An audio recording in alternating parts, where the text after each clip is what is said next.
Okay. Good afternoon, everyone, or good evening, and welcome to the June 26th regular meeting for the Auburn City Council. Appreciate having everyone here, and we're going to go ahead and call the meeting to order. Madam Clerk, will you please call the roll? Councilmember Amara. Present. Berlant. Here. Holmes. Riddell Harris. Here. And Mayor Dowden Calvillo. Present. And we're going to duly note, Gary, about Councilwoman Riddell Harris is participating remotely today. Yes, that's right. Councilmember Riddell Harris is participating remotely this evening under AB 2449. Her absence qualifies as just cause and shows she can participate fully in the meeting this evening. And there are no other people over the age of 18 in the room with me. Good to hear. Thank you very much, Madam Councilwoman. Appreciate that. All right, next item on the agenda is the Pledge of Allegiance. Councilwoman Amara, will you please lead us in the pledge? Yes. Of the United States of America. And to the republic justice for all. Thank you very much. Next item on the agenda is Mayor's commendations, proclamations, and acknowledgements. And while we don't have anything listed here, I did absolutely want to mention, oh, got a little echo, sounds like going on. That's okay. Kind of like a stadium. I did want to mention that we just had the Western States Endurance Run. They celebrated their 50th anniversary this past weekend. Phenomenal conditions for the runners. They did have a little bit of snow the first 15 miles coming out of Olympic Valley, but really with the cooler temps, it just led itself to extraordinary circumstances. We had Courtney DeWalter finish as the first woman, and she set the course record by more than an hour. And it's just phenomenal. I had the distinct pleasure of seeing her come across the line, and I was so excited to get a picture with her later at the award ceremony. And she's just a phenomenal athlete, and she won the women's race in 2018. And so she's still on fire, you know, it's just incredible. So just great race. First time. Where is she from? She's from Leadville, Colorado. And then maybe you can say where some of the others are from. Well, the It's winner, impressive. so Tom Evans came from, he was actually from Great Britain, and he was the first winner from Great Britain.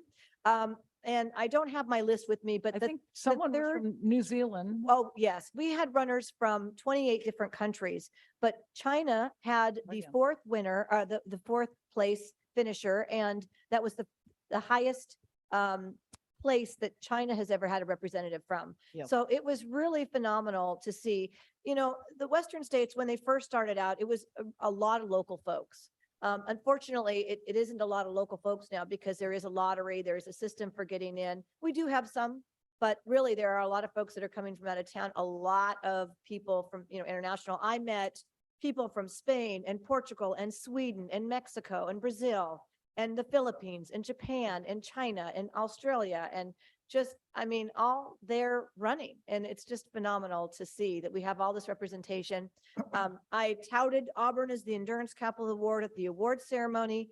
People were great and, you know, receiving that. Just France, of course, France was there too. Mhm. It was a really great atmosphere, super great energy. And I will tell you that I saw folks, the finishers all get these little Hoka slides, and they also got this special shirt. And so I saw people that even after the award ceremony at our restaurants on Sunday for dinner, look, they were in their Hoka slides, and those are just for the finishers. Right. Still hanging out. Today at lunch, I had lunch locally. I saw two separate groups with people with their sliders on, still here in Auburn, dining, shopping. So it really is great. They're coming to not only participate in the race, but to vacation here. And everybody just, you know, they couldn't say enough about Auburn. They loved Auburn, and we're just really happy. Yes. I just want to say one thing. Also, I thought the participation by Auburn residents was impressive. I was near mile 99 watching, but you can see folks all around. They were from Roby Point or Yes. all the way down to the high Findlay. school finish. Yep. And it's very impressive. I remember when it first started a long time ago, I used to go with my family and we were about the only ones there with kids running around the field. Now it's very impressive that It there's such really has support. changed so much, and growing up with that, you know, as a former endurance rider, and you're right. It was, even during my first tenure on the council in 1998, the award ceremony were in the high school gym. Right. We were all very tight knit in the high school gym. And so just in that small amount of time, it's just really blown up. So, it was streamlined internationally. There were press from all over. I went and met all the camera people that were all lined up there and people from Sweden. And it was really great, so certainly, one of the reasons why Auburn is the endurance capital of the world is because of Western States Endurance Run and all that they do. So I also talked about during my very short speech that I was going to Chamonix in August to pursue a friendship city with them. And everyone loved that. People came up to me, are you going to be there during UTMB? I said, yes. So make sure you come up to me because I'm going to remember, so just phenomenal. So great job to Western States and to everybody who came out to support. You're right, Councilwoman. There were, living in mile 99, I know how great that party is, but there are just people lined up and flags out, and it's just really a celebration. And I'm so grateful that we embrace it and love to see the economic impacts for our community as well. So, all right, well, enough about that. We do have a lot on the agenda. The next item on the agenda is the adoption of the agenda. Council members, are there any changes to the agenda as proposed at this time? Hearing none. Councilwoman Riddell Harris, do you have any changes to the agenda? No, I'm good. Thank you. Okay. Got her mouthful. All right. With that said, then without objection, I'll consider the agenda approved. Hearing no objection, that shall be the order. Next item on the agenda is the consent agenda. We have multiple items on tonight's consent agenda. Consent items number 1 through item 9 are on consent. Council, are there any concerns or questions or requests to remove items from consent at this time? Yes, Yes, Mr. Holmes? I'd like to remove item 1. Item 1? Yes. Okay, well, I will remove item 1. Any other removals or comments, members? Hearing none, is there any comments or any requests to remove an item off the agenda from the public? There is not. Okay. Councilwoman Riddell Harris, nothing? Okay. Because you're not here, I do see you up there, but as long as you're on camera, I can see you. You'll raise your hand or you'll do something to let me know. Yep. Will do. Thank you. All right. So I'll consider a motion to adopt the consent agenda as amended. Please. Yeah, I'll go ahead and move that we adopt the consent agenda without item number 1, the minutes. I'll second that. It's been moved and seconded. Any further discussion? Hearing none, Madam Clerk, please call the roll. Councilmember Amara, Yes. Berlant, Aye. Holmes, Aye, Riddell Harris, Aye. and Mayor Dowden Calvillo. Aye. Let the record show the motion has been adopted unanimously. Item number 1, Councilman Holmes, did you have any questions on the minutes? yes, on the minutes from the 12th or for the 6th. The sister city with Chamonix, France is mentioned. But I want to point out that I mentioned that if we were going to pursue that, we need to move forward with the Sister Cities Organization in Washington, DC to determine what kind of relationship that would be, whether it's officially a sister city or some other organization, and that there may be an MOU required, and it's not reflected in the minutes from that meeting. I think that generally speaking, Mr. Holmes, that the minutes are action minutes only, which means that they only reflect the actual action that was taken.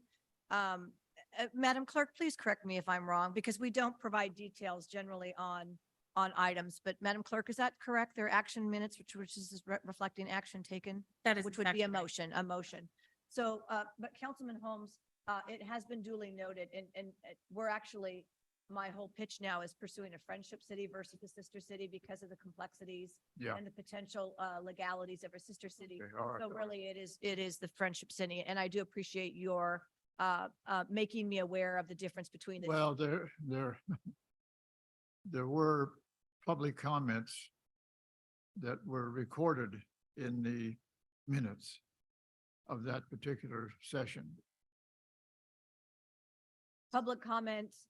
Okay, so you mean public comment on that item or public comments in general in the meeting? On that item. So as I mentioned, as I understand it, and our clerk has confirmed, our minutes are action items only, so we just put in the actual action.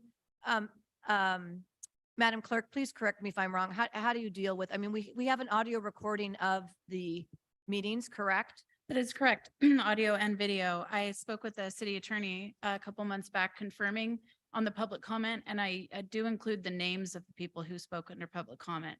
So if that item itself is missing names of public comment of people who spoke, I can revise them and bring them back.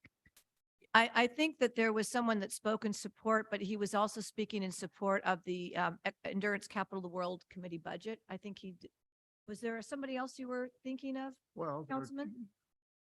Saul Brocker and Larry Grilly Yes, Larry, made public comments about. on it. that item. Yeah. Okay, well, why don't we do this then? We'll just continue the minutes. Let's just continue these minutes.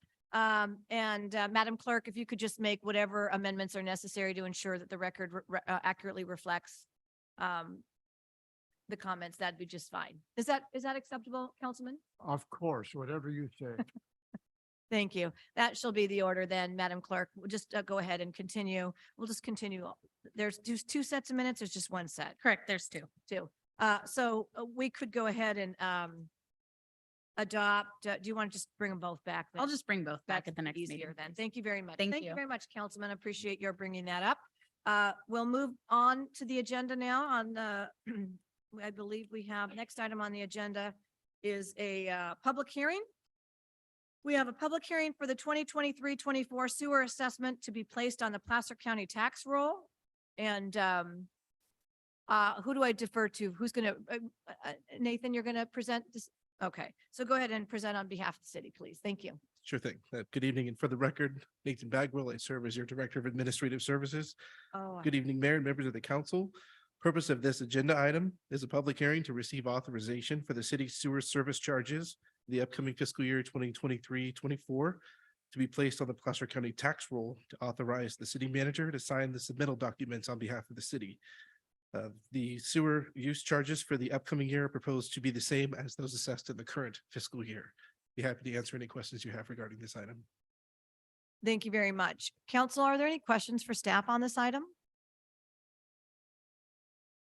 All right, hearing that there are no questions, I will now ask, I will open public comment. This is a public hearing, so we'll open public comment.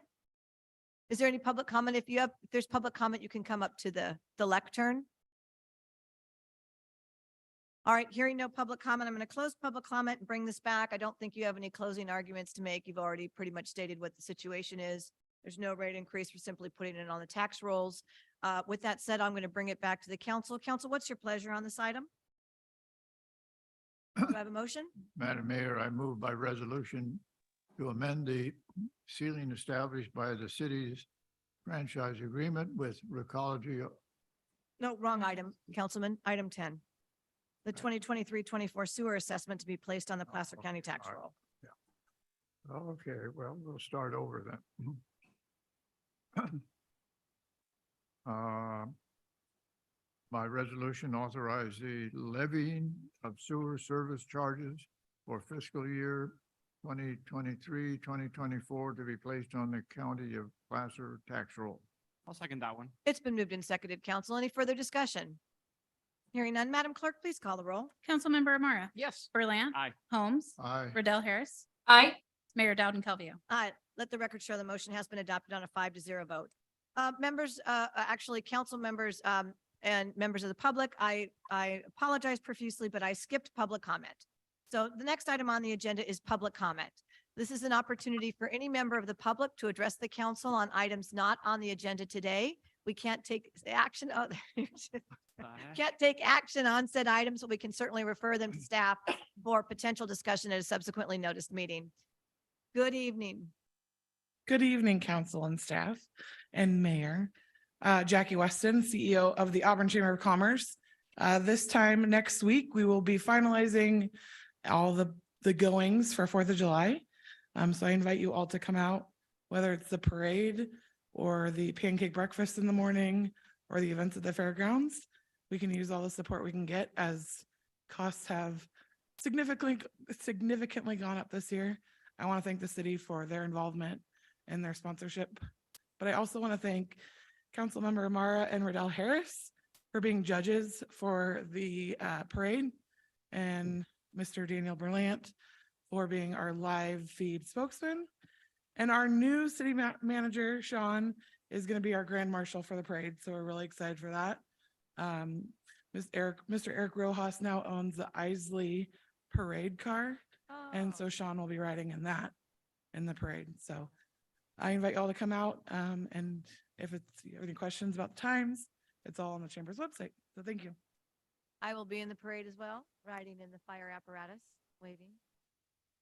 Will you be in the parade, Councilman? Yes. All right, well, there we go. We're all going to be represented in some shape or fashion. So thank you very much. Looking forward to the celebration of the 4th of July next week. All right, next item on the agenda as we turn the page and get to that. Under business, this is the waste collection for 2023-24 and 24-25, and an increase in the ceiling for the disposal component of Recology Auburn Placer rates. Good evening. Good evening, Madam Mayor. Good evening, Council. Measure Lee, Public Works Manager here at the City of Auburn. So if you can speak into your mic. Absolutely. There you go. Thank you. Tonight we have joined online Tisha Gill from Recology. Is Sue Dosa and Tia Michelle Mitchell also there now? Well, Tisha will be here to answer any follow-up questions that you may have after my report. Tonight, we have before you for consideration the approval of a 2-year rate increase for solid waste collection for fiscal year 23-24 and 24-25. The proposed amendment includes 2 actions: a rate ceiling adjustment and an increase to the ceiling for the disposal component of Recology's rate.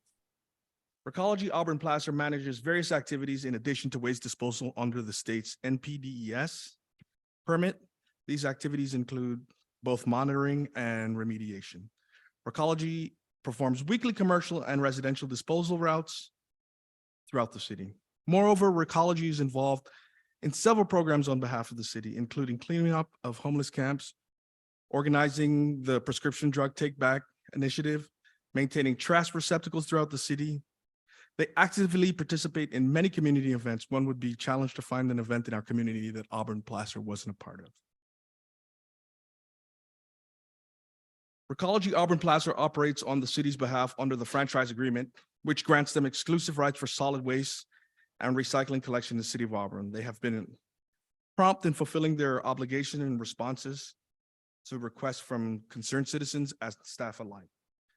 It should be noted that Recology owns and operates the Auburn Transfer Station, which the city's residents gets to realize cost savings due to the economy of scale and efficiency compared to other solid waste management companies. Additionally, they hold a franchise agreement with surrounding jurisdictions, further contributing to their efficiencies. Recology has been instrumental in helping the city of Auburn comply with and implementing programs such as AB 939, other related state laws regarding waste management, and they have always shown willingness to assist the city in adapting new laws and regulations as needed. In addition to their core waste management services, Recology provides various programs for the city, including residential curbside drop-off in locations for fats, oils, and greases, household battery drop-off locations, prescription drug take-back program, emergency dead animal pickup, and a host of other things listed on page 2 of the staff report. Regarding the rate adjustment, Recology has requested a 4% cost of living adjustment for the period from July 1, 2023 to June 30th, 2024. And an additional amount not to exceed 4% for July 1, 2024 to June 30th, 2025. This is based on a negotiated not to exceed number of 4%. It should be noted that the 4% is 1.6% lower than the California price in the consumer price index indicated in attachment 4 in the staff report.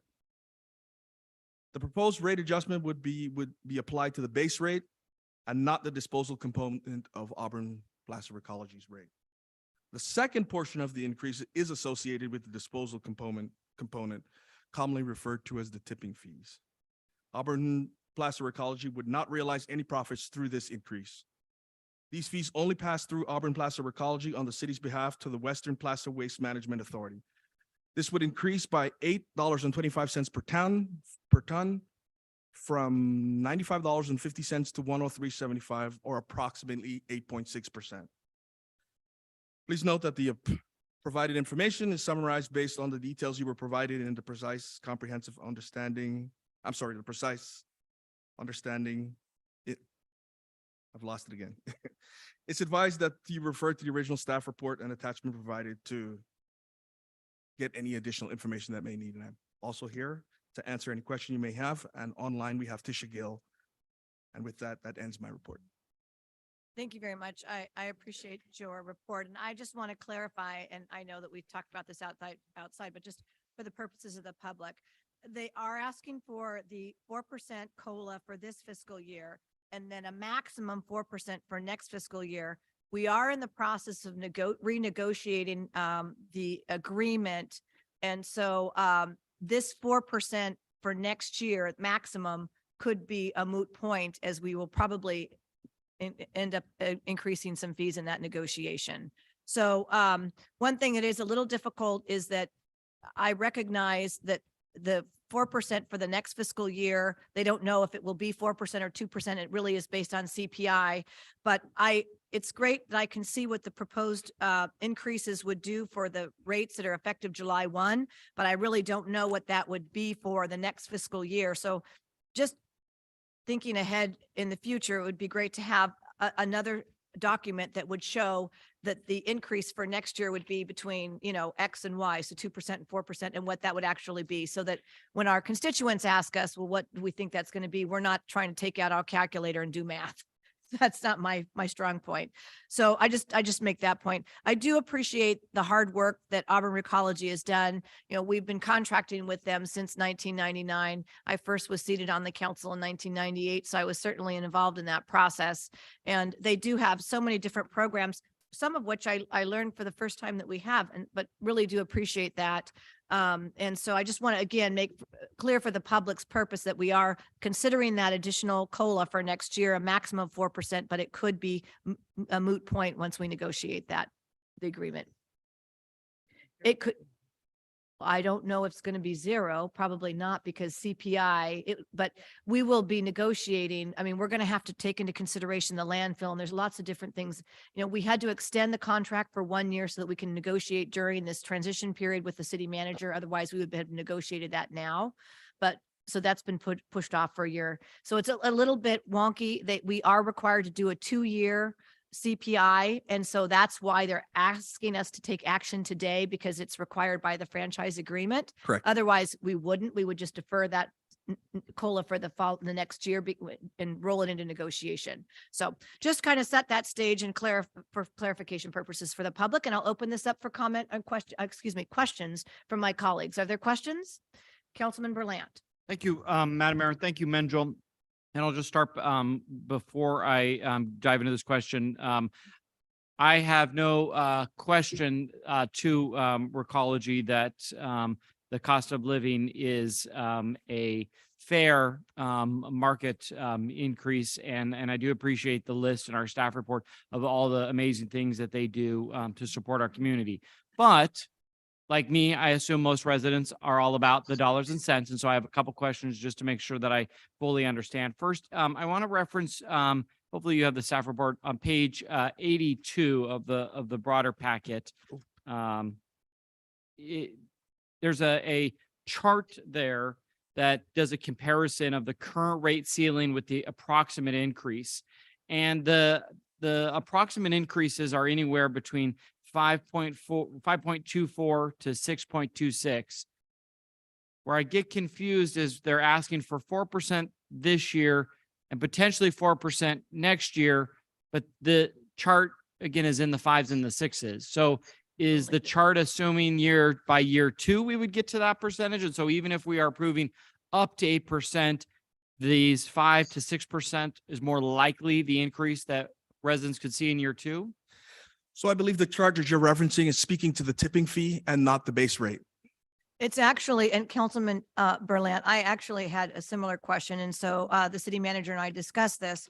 that chart on page 82 really is reflecting the increase that would be effective July 1st, July 1st, this July 1st. It's not, we don't have figures, and that's what I had mentioned before. We don't have figures that would show the COLA increase for the the second fiscal year. We only have them for July 1st, 2023. I hear what you're saying, then I guess, and I'll just, for ease of this, Mhm. curbside can Yeah. says approximate increase 5.42. How do we get to the 5.42 if what you're saying is this does not include the 4% COLA that we're being asked to approve? There's and Angel can explain it, or our city manager, but there's an 8% and there's a formula. So it's a 4% and 8%, but a city attorney, if you can explain that. Yeah, and I'll let Tisha go into some detail too, because she can probably explain the details of the numbers a little better as well. There's two components to the rate. One is the collection, and that is capped at 4%. Correct. And then there's a pass-through for the disposal component, which is a separate percentage.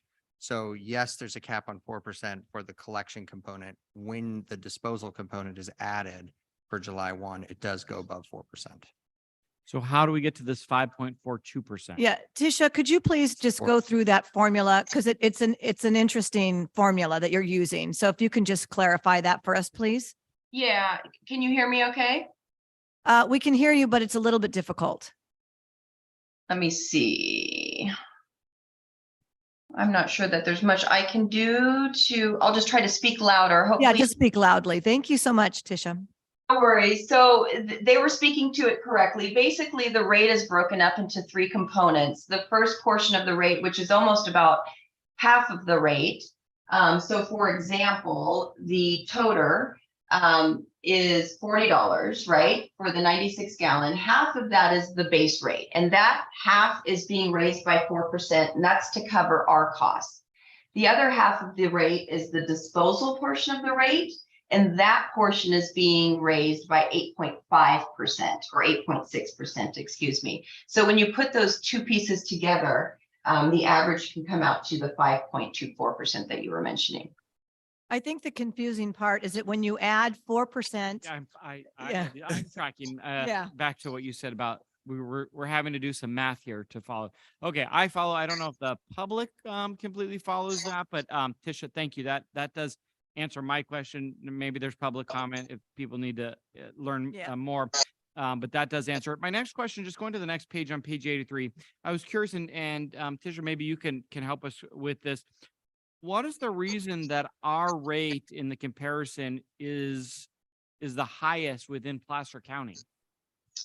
I think that probably has a lot to do with the fact that your rate also encompasses the closed landfill. We do have a surcharge for your closed landfill. So residents, are paying to basically maintain that closed landfill as well. Got it. So when we're looking at, and the chart I'm looking at is here for the residential 96 gallon, and I was comparing the $37.84.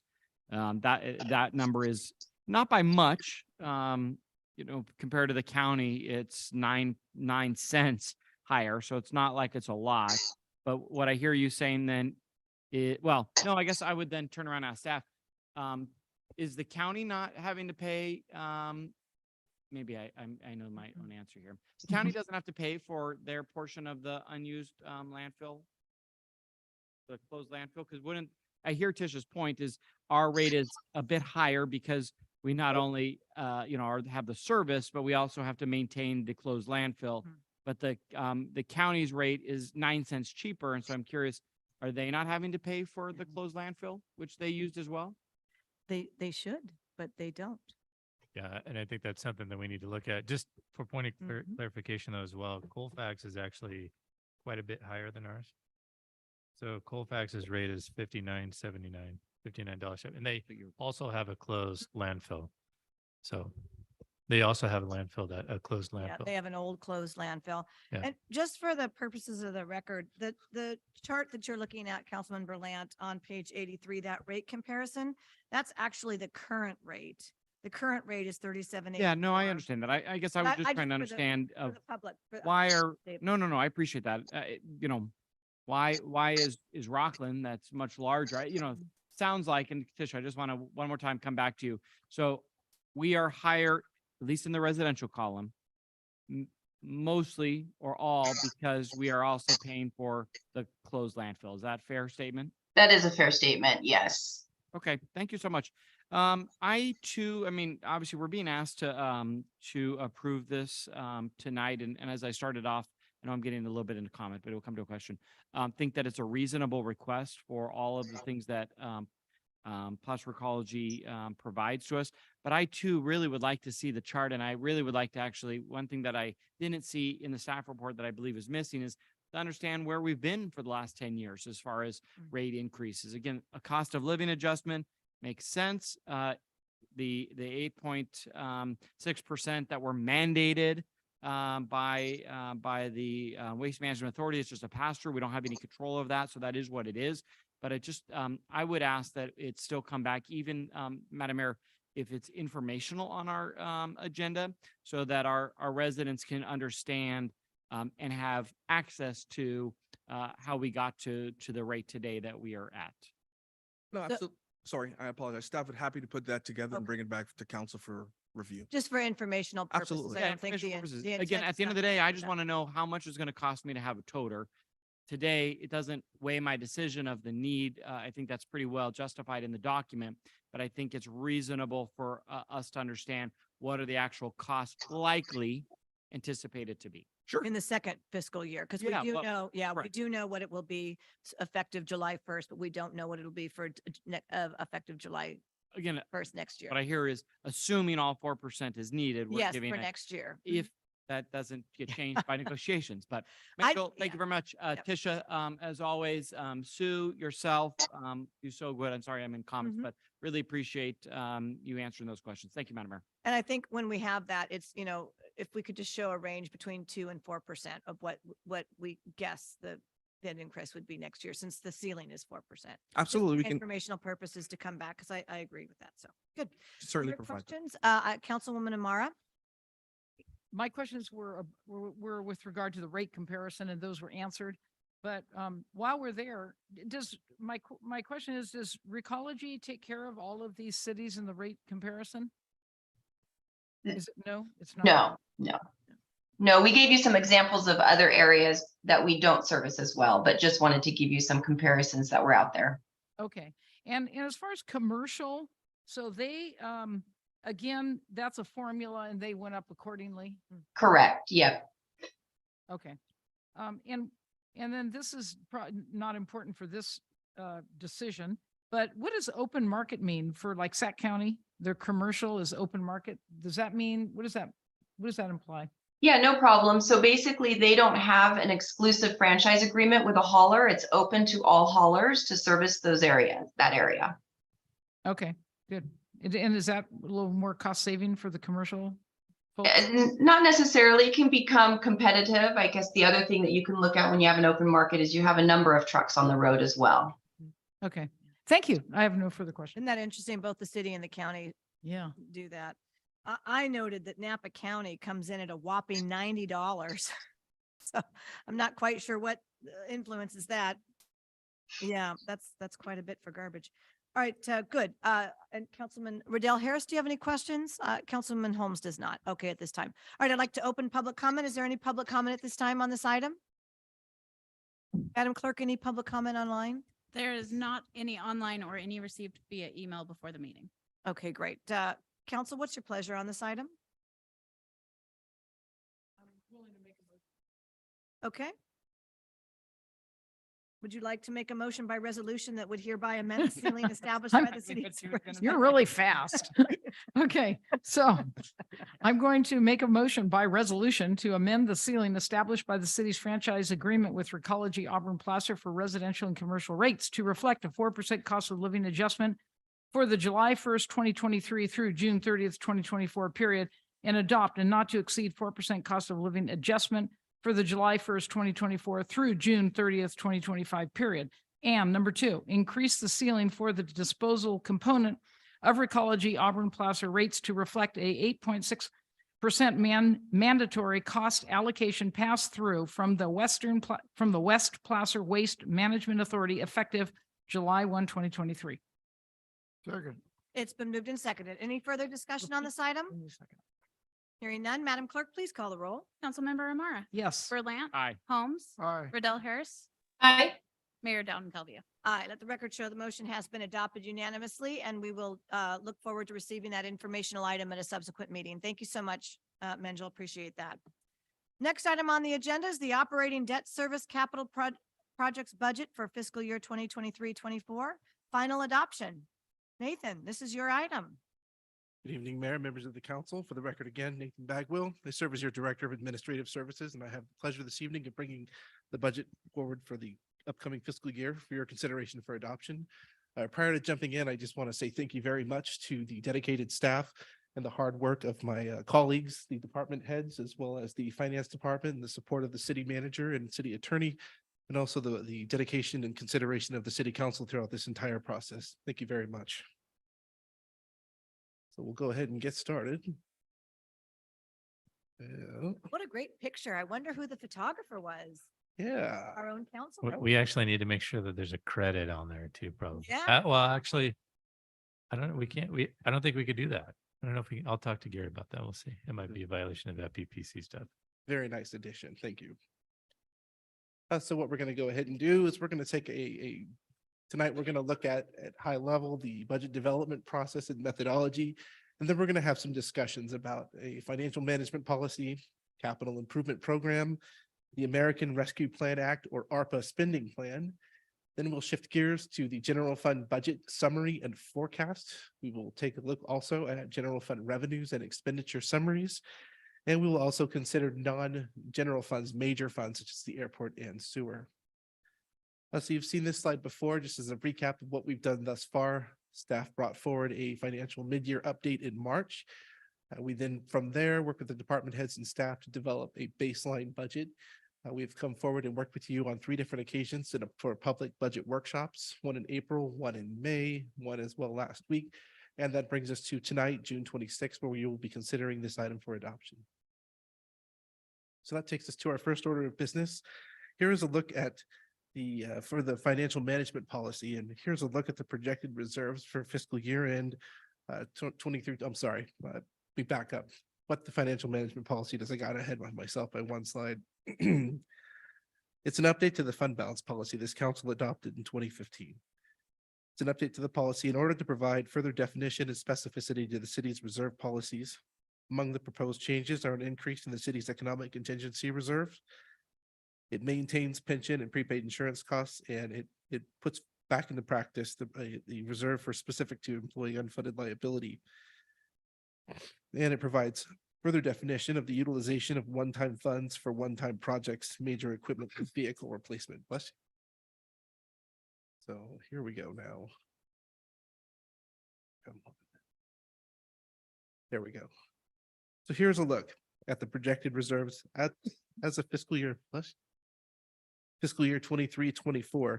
This visual represents how the reserves are currently tracked. The total anticipated reserves, the 8.5 million, represent 47% of the anticipated expenditures in the upcoming fiscal year. The Government Finance Officers Association recommends no less than 2 months of expenditures as a reserve. This is a very robust 6 months of expenditures. So consistent with the staff report in your packet for this item, bless you. Here's a look at the projected reserves at fiscal year end for what is proposed. So again, as a summary, there's an increase proposed to the economic contingency reserve from the previous policy. Pension is staying static at $1 million. Insurance costs are unchanged.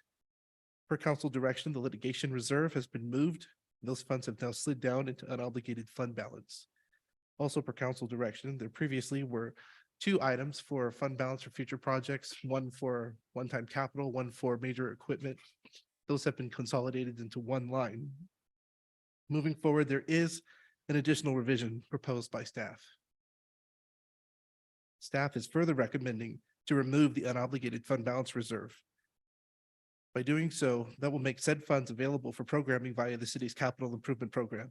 As you can see now, there's no longer an unobligated fund balance. It's been combined with the funding for future projects, major equipment, and vehicles. The recommendation from staff is that these 4 reserve levels, economic contingency reserve, pension unfunded liability, prepaid costs, and employee unfunded liability reserve, be part of the policy and for any additional funds outside of these specific reserves to then be programmable for capital for use for one-time projects and or major equipment and vehicles. This is council's desire. Staff would then bring this item back at the next council meeting for adoption.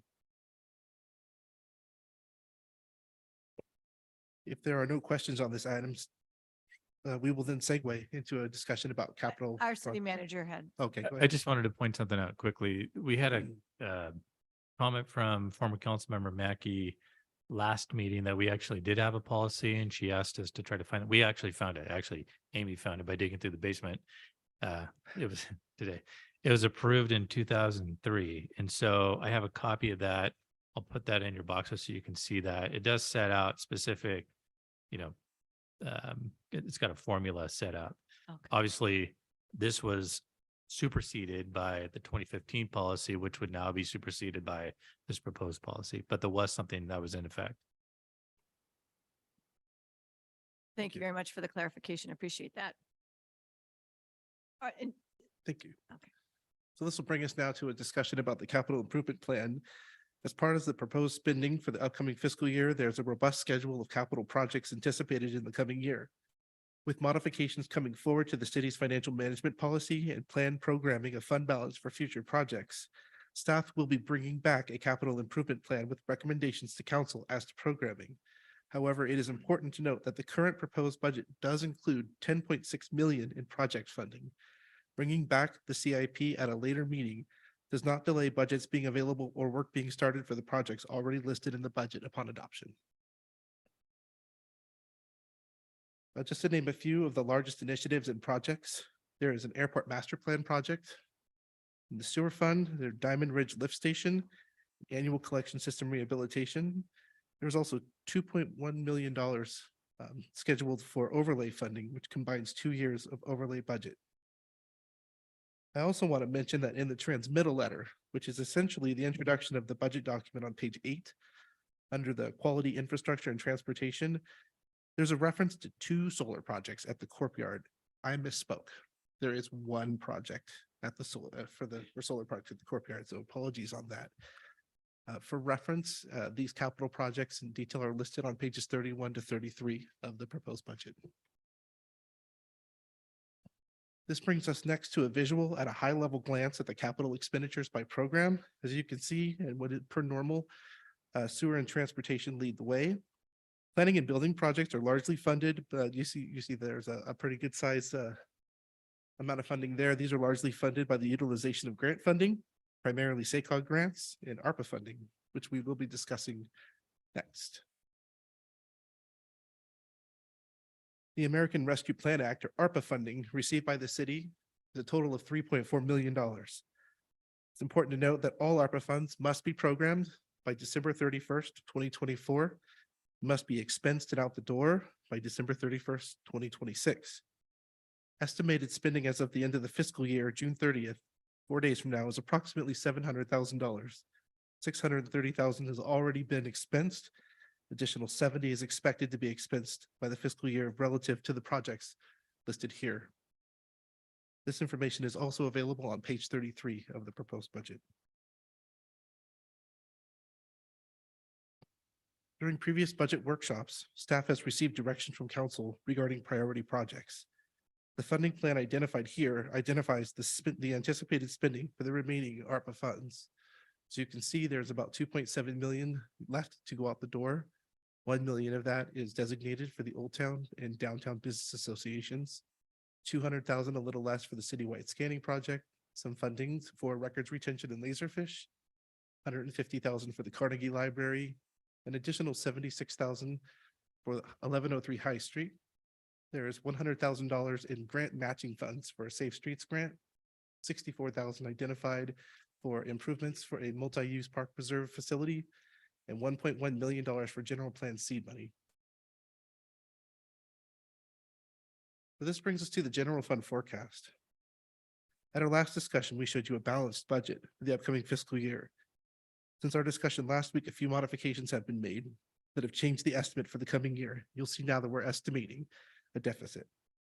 Well, the reason for the 80,000 increase is cost specific to, we moved $40,000 in for a fee rate study, which has a direct tie to future revenues.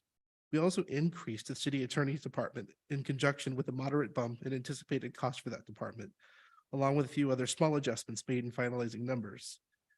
To balance the budget, staff proposes to utilize 78,000 in general fund balance. The justification for this is relative to general fund capital, 50,000 of which is in the general fund for overlay alone. And there are other minor equipment items from which capital can be taken from the fund balance, and per our new financial management policy would be appropriate going forward anyhow. It is important to note this forecast assumes all approved positions to be 100% staffed throughout all fiscal years. Additionally, the city is in negotiations with the city's 5 labor groups, so as not to get ahead of any potential agreements with labor and subsequent decisions made by this council. This forecast does not contemplate salary growth. Upon the completion of the agreement with the city's workforce and updating of the city's MOUs, this forecast will change significantly to reflect these agreements when approved by council.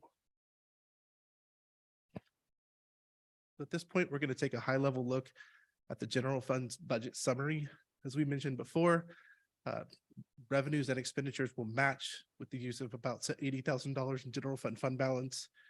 Within the expenditures, there are 2.3 million in pension costs. There's debt service as well as normal pension costs. UAL is listed there, though we do not anticipate getting a UAL bill in the upcoming year. This budget maintains current levels of services. There are no proposed additions to staffing levels. Staff will be bringing back salary schedules at the next council meeting, along with MOU agreements. This will also include potentially consideration for citywide COLA adjustments for non-represented staff. General fund revenue in the coming fiscal year is anticipated to be 1.2 million less than the previous year. This comes with a caveat, as whenever ARPA funding is utilized, it moves from being a set aside to realized revenue that matches the expense. For example, in the current year, the city anticipates to realize $700,000 of revenue as ARPA funding is utilized. That same exercise will occur as ARPA funds get spent in the current year. For expenditures, there is $900,000 less projected than the current year projection in upcoming fiscal year. We are anticipating to spend $900,000 less in the upcoming year than we are in the current year. There are a variety of factors which play into that, which we will cover momentarily. So let's take a look at a high-level comparison at some of the changes, some of the more material changes to departments of the general fund proposed from the current year. As you can see, City Council is up slightly. This is largely related to updates to healthcare benefit costs. There have been some slight modifications to travel costs. Economic development is tied to assuming full staffing. There were vacancies during the fiscal year, and funding coming over from the discretionary support budget of the Planning Development, the Economic Development Commission. And the planning increases are largely tied to large grant funded projects. The creation of the new Human Resources Department at the city, separating from administrative services, does have admin services going down, and you'll now see Human Resources Department as a standalone cost center in the budget. The reduction in admin services is not equal to the creation of the HR department due to, during the current fiscal year, council approved the reclassification of 2 positions from human resources to HR director and analyst respectively, somewhat increasing personnel costs. There are also costs anticipated associated with equipment and furnishing the new department. The budget for the city attorney was indeed increased from the last time you saw it, but we are still projecting it to be a little bit lower than the current fiscal year. It trended high this year. We did make some modifications based on what we anticipate with the new fund structure and agreement, but this is simply a difficult cost center to predict. Insurance programs, we anticipate reduced premiums in the coming fiscal year. For the police department, council approved 4 new full-time equivalents in the current year with the COPS grant, 2 POP officers and a POP sergeant, as well as an administrative sergeant, of which a third of this is offset by grant funding. PERS and healthcare cost increases are built into these estimates as well. The only increase really to the police operational budget request was moderate increases to fuel costs directly tied to that. In the fire department, there's actually a large decrease overall, because we budgeted for a large capital project that slid down into deferred maintenance. So that's now gone into being available for fund balance utilization, but you'll see the overall fire department is going to be lower, and that is why.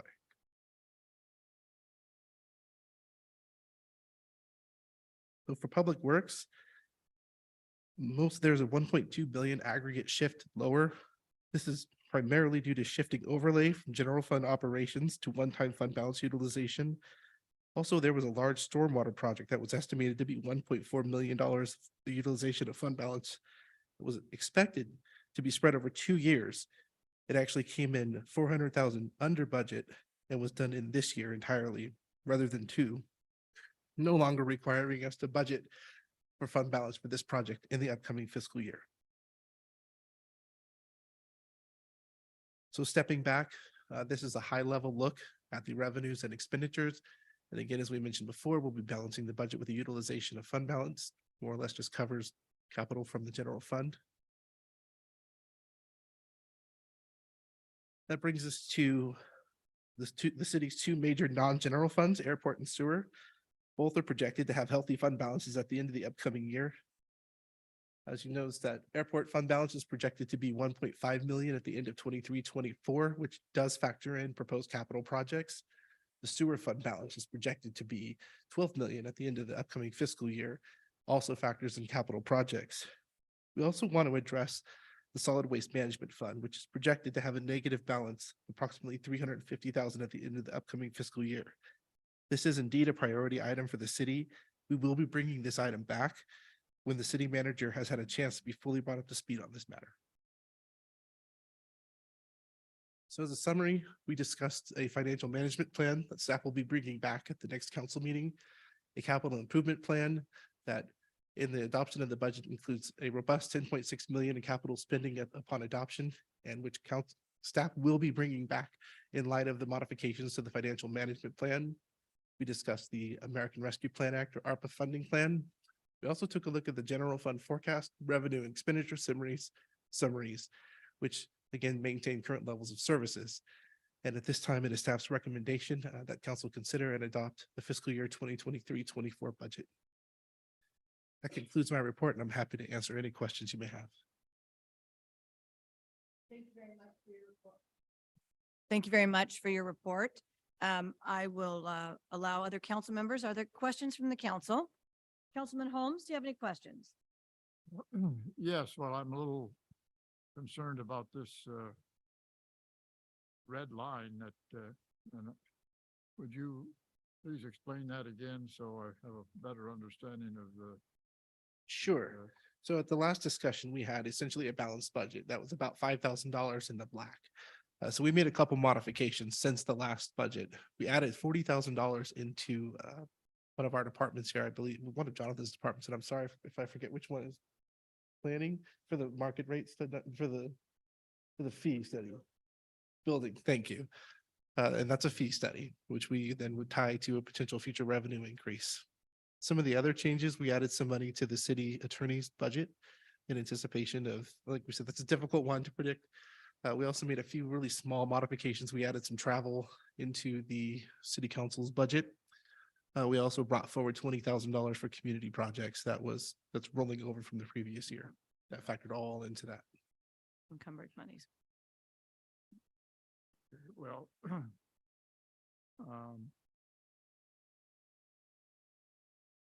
I guess at this point, I'm hoping, several meetings ago, we discussed the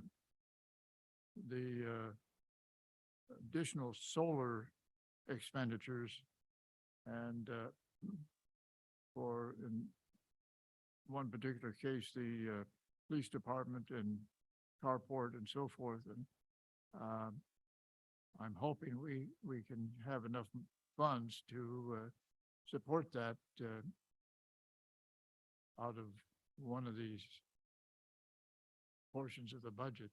So so Councilman Holmes, I'm going to address that because the council did take action just recently not to include any additional solar in the budget. There was a proposal, of course, to include solar for the police department and the carport. There was not a motion to reconsider at that time. And so that is not before us today. It would be, we have already taken action on that. And so at a later date, but to do it there, it would be inappropriate because we just took action on that item and there was no motion to reconsider. Okay, well, at our next meeting, I will put forward a motion to. You can only make a motion to reconsider an item at the time that the motion has been adopted. And so, and that did not occur. You can't do it after the fact. It has to be at the same meeting. Correct, Mr. Attorney? That is correct. So that doesn't mean we can never discuss it again. Certainly, there's another budget year there. If somebody finds a grant or something and the item is different, then that can be considered. But to have that item is not before us now.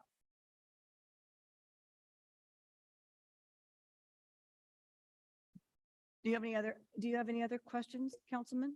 I wanted to give you the opportunity. Well, I did have in the detailed report on page 37.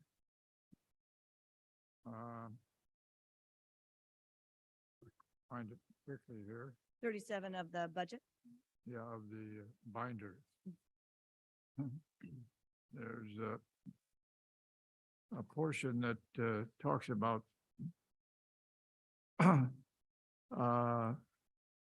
performance criteria and so forth, and having to do with the police department. And I noticed, there's a overall total number rate of crimes and so forth, and then there's a total DUI related collisions. And I know that our police department has been, at least according to newspaper reports, have been concentrating on stopping DUIs and so forth. Whether I'd like to see the number of DUI stops that are not related to collisions, that how effective we're doing that. Is there some additional data you'd like, Councilman? Yeah. Okay, so you would like to know how many total DUI stops were made last fiscal year? Yes. Okay, so if we can just have that provided to us as an informational item, please. Yeah, we'll bring it back. Thank you. No problem. Councilman Holmes, do you have any other questions? Not at the moment, no. Thank you very much. I'm going to go to Councilwoman Riddell Harris. Do you have any questions on the budget? Thank you, Madam Mayor. I have just a few. This is in regards to economic development. I was just wondering, it has a $50,000 increase for contractual services. What are we adding for contractual services in economic development? That's the phase two of branding. We took. Oh, it is that where it got added in? I was wondering if that's, because I couldn't tell where it got put. So I thought it was getting put in community, and so community development, so it actually got put in economic development. Yeah, Just wondering. yeah, that's where it went. We took it out at our last discussion and asked it to be put there, so.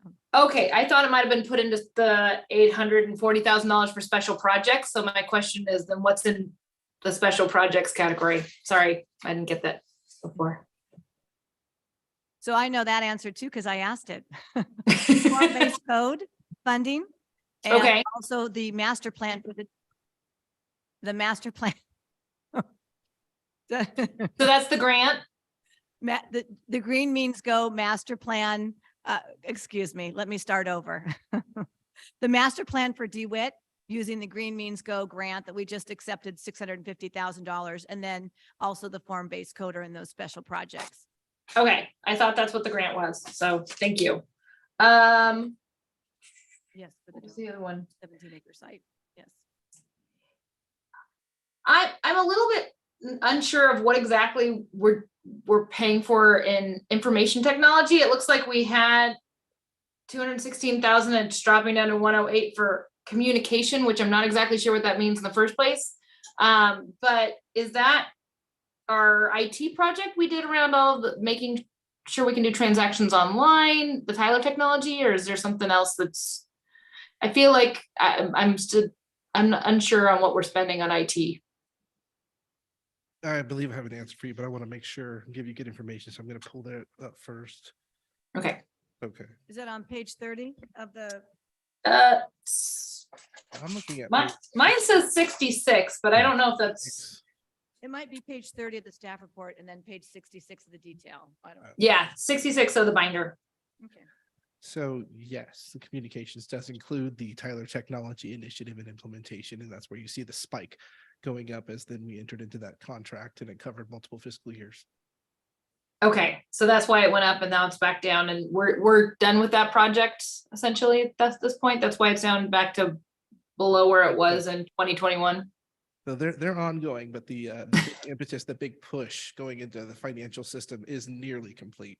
We'll be rolling out human resources and personnel management later this year, but the general ledger is by far the largest part, and we are very close to completing that.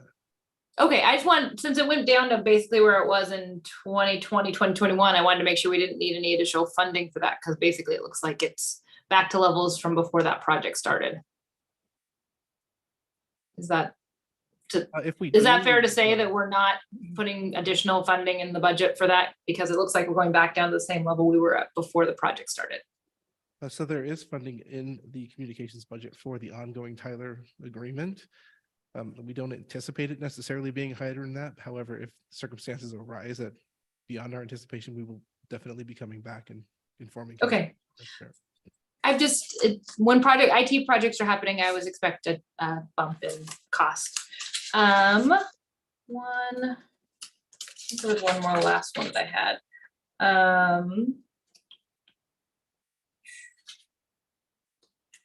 Oh, I was gonna ask, we went over the CIP. I don't know if this is you or the city manager or somebody else. Consultants, how many consultants are we now using in place of staff? And do we have any goals of replacing them, or in this fiscal year, are we planning on keeping those consultants? I know we have one, I think, in planning.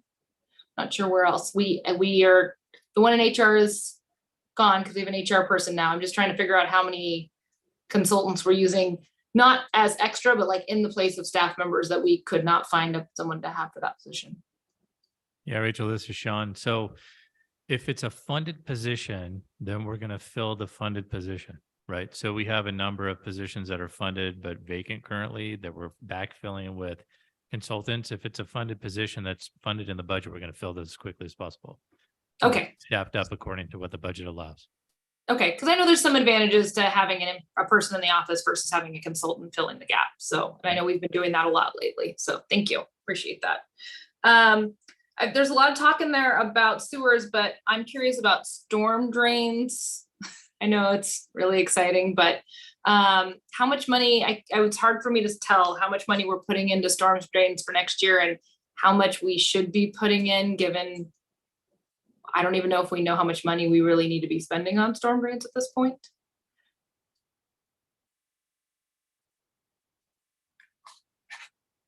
Might you be able to speak to the amount of allocation for storm drains in the upcoming budget? I just know we are doing a lot of when things break kind of funding at this point. Just want to make sure we're doing the maintenance we're supposed to be, given that there's no funding for it. Absolutely. I can speak to that. This is Manjaldeen, Public Works Manager. So the upcoming year, what we're doing is purchasing equipment to start facilitating us identifying what our storm drains look like. It's really difficult for us to forecast an actual project at the current juncture because we don't know what's out there. We can fix the spot problems that come up as they come up, but right now we're planning to roll out and get a better understanding of mapping the system so we can know exactly what's out there. So right now, what you're going to see within this budget is only equipment. We don't have planned projects. We anticipate in the mid-year, we may come back with a project once we have more known information. Are we planning on doing like roads and other things, an assessment and a plan, or how are we planning on going about figuring out how to go about that? Absolutely. So what staff is planning to do is, much like we use for our pavement management plan, we're going to get everything mapped for the storm drains within our IT pipe system using the next gen asset management. And then we're going to use that based on a scoring system to come back and deliver projects based off of data as opposed to just doing one-off projects. How long do you think it'll take to get everything mapped and to start figuring out a project list? I wish I could give you a specific date, but with not knowing exactly what's out there, I'll know we'll work actively to get there, and we hope to have something to council by mid-year. Okay. I can't say for certain what that's gonna look I like. was just hoping we'd have something by next fiscal year budget so we could kind of know what we're planning for. That's definitely the plan. Okay, great. Thank you. And one last thing, I think I may have asked you, Sean, but I can't remember. We're looking at doing some strategic planning as an organization. Is that in your budget? That is currently programmed into the city manager's budget. Okay, great. All right, I think that's all I had for now. Thank you very much. Thank you very much, Councilwoman. Councilwoman Amara? Thank you very much, Madam Mayor. So my question revolves around a couple of things. Well, first of all, I don't want to put you on the spot, Sean, but you looked up the formula for the 2003. Was there a percentage for the economic contingency reserve?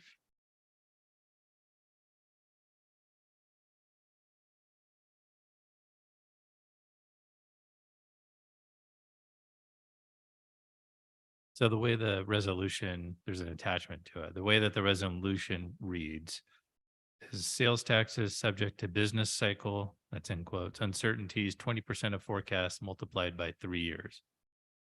So back in 2003, 2004, the amount computed for that year was $870,094. I wonder what percentage of their budget was out, you know? I don't know. Pardon. Off the top of my head, no. Okay, okay, thank you. Thank you. I appreciate that. So ours, again, we have a, 3,400,000 that we're putting in economic contingency. And I just want to float this by our council. To me, I think dropping 10% off of there and putting it into the future project major equipment space makes sense. So I just want to float that by our city council. That would be 300. Yeah, about 340,000 off that. And that brings another question though. The 78,000 you had said, where are we getting that to balance our budget? Is it coming from the fund balance or which Fund fund? balance. Fund balance. Correct. So that's going down from 3 million to under 2.8, or my math's not 2 points, whatever. 78,000 is coming out of there.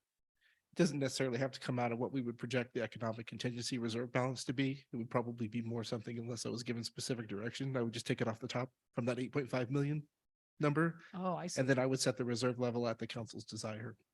Oh, I see what you're doing. Okay. Okay. So you're taking it off the top and then everything will be adjusted accordingly. Right. Okay.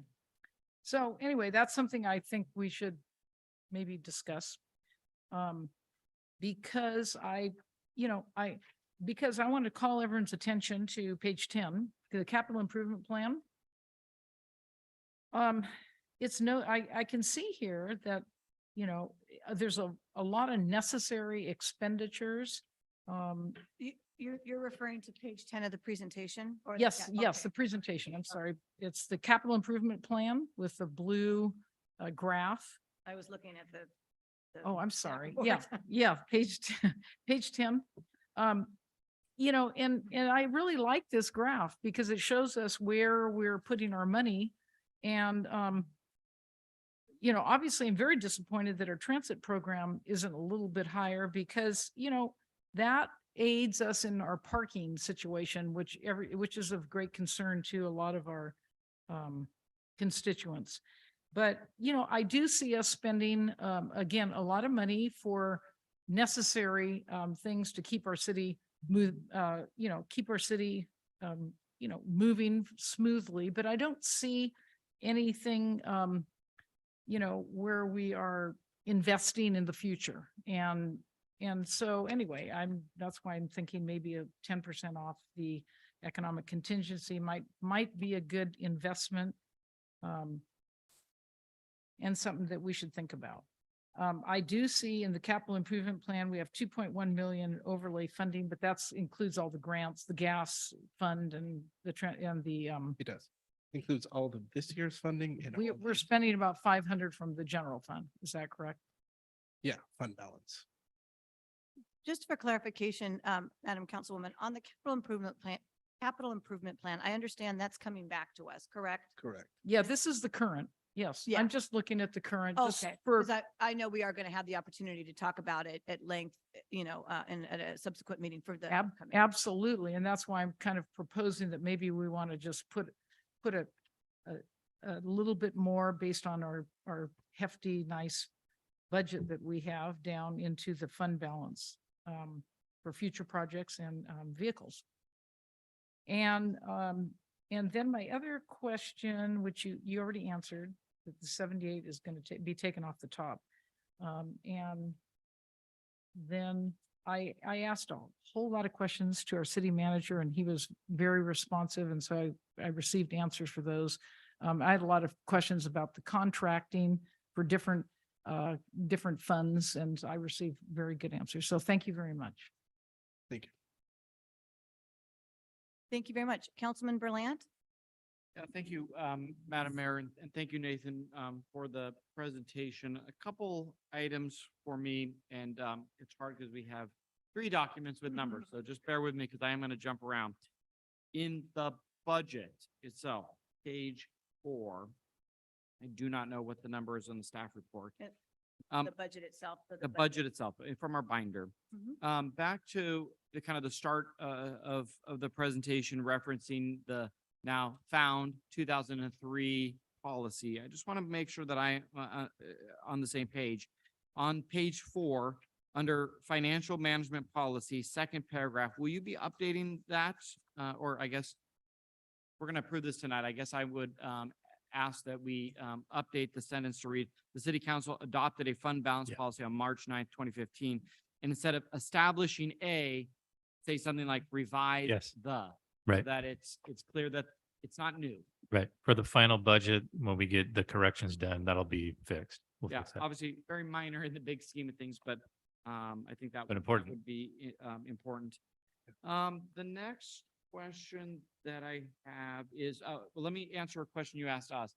I definitely support us moving unobligated to future projects so that we are very crystal clear with our community that we are not hiding money, that money is available for us to do one-time special projects. Again, a motion was made last meeting to use that on solar, but things that are one-time types of investments, I think is very healthy. So I look forward to, because that's now a pretty large, it's over $3 million. It's a pretty large one-time special or future projects. And so understanding what the plan is. And I know I'm I think it's 1 million, almost 2 million, not 3 million, right? Okay. For the proposed, I just want to make sure. well, I have last month's and this month, so. Page 6, fund balance for future projects, 1.999.560. I just want to make sure. No, I appreciate that. I showed us 3 million. Okay, I think that's the. Because we're moving.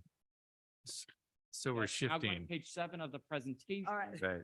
So that's let, highlighted. so which is it then? Is it, It's the 3.04 because we're actually combining what would have been unobligated cash with that total capital okay, balance. so my page 6 of the budget's not, this says 1.9 and that's not correct.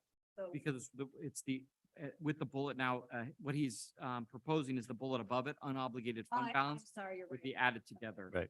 I thought we had already decided to do that, so that was where I We merged some other was ones. something else. Okay. The idea for me is to collapse those funds as much as possible and make it more transparent where we have money, where we I don't. thought we had already done that, so I apologize. Yeah, that's okay. Thanks for the Um, clarification. But the point though there is I support it, but I think that it's really important that we know what's the plan with that. Right. With that money.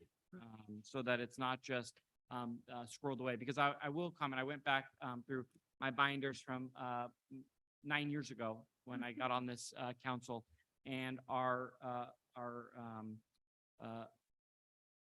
reserves was under $3 million at the time. And that was pretty good.